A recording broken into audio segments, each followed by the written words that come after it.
Banjir yang melanda banyak titik wilayah Kota Palembang menjadi penyebab terhambatnya aktivitas masyarakat. Bergerak cepat, Gubernur Sumatera Selatan, Herman Deru, turun langsung ke salah satu titik daerah banjir untuk memantau keadaan masyarakat setempat. Herman Deru mengendarai mobil sendiri untuk melihat kesengsaraan rakyat karena banjir.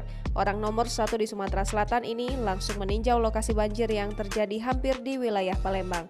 Diguyur hujan deras semalaman membuat Kota Palembang bak lautan. Di berbagai titik terjadi genangan banjir yang cukup tinggi pada Sabtu 25 Desember 2021. Gubernur Sumatera Selatan, Haji Herman Deru merespon cepat laporan kondisi banjir yang terjadi di Kota Palembang. Salah satunya, Gubernur meninjau lokasi banjir yang tak jauh dari kantor Gubernur Jalan Ahmad Rifai.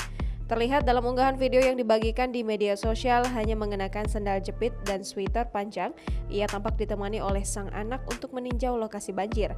Gubernur juga mengecek pompa yang ada di kawasan tersebut apakah berfungsi dengan maksimal. Ia juga melintasi kawasan kolam retensi Siti Khadijah yang turut mengalami genangan banjir. Kemudian melihat lokasi banjir di kawasan Kambang Iwa. Dengan mengendarai mobil sendiri, ia juga melihat progres restorasi Sekana Lambidaro yang sudah dibersihkan. Besarnya genangan banjir di penghujung tahun, banyak keluhan sejumlah warganet yang lokasi rumahnya menjadi langganan genangan banjir. Ke sana. Bukan pompa besarnya di mana? Di dekat rumah susun, Pak? Iya.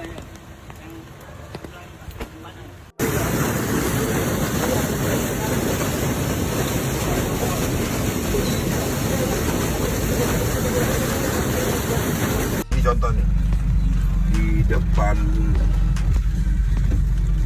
kolam retensi Siti Khadijah atau di depan Kota Palembang saat ini banjir luar biasa di mana-mana.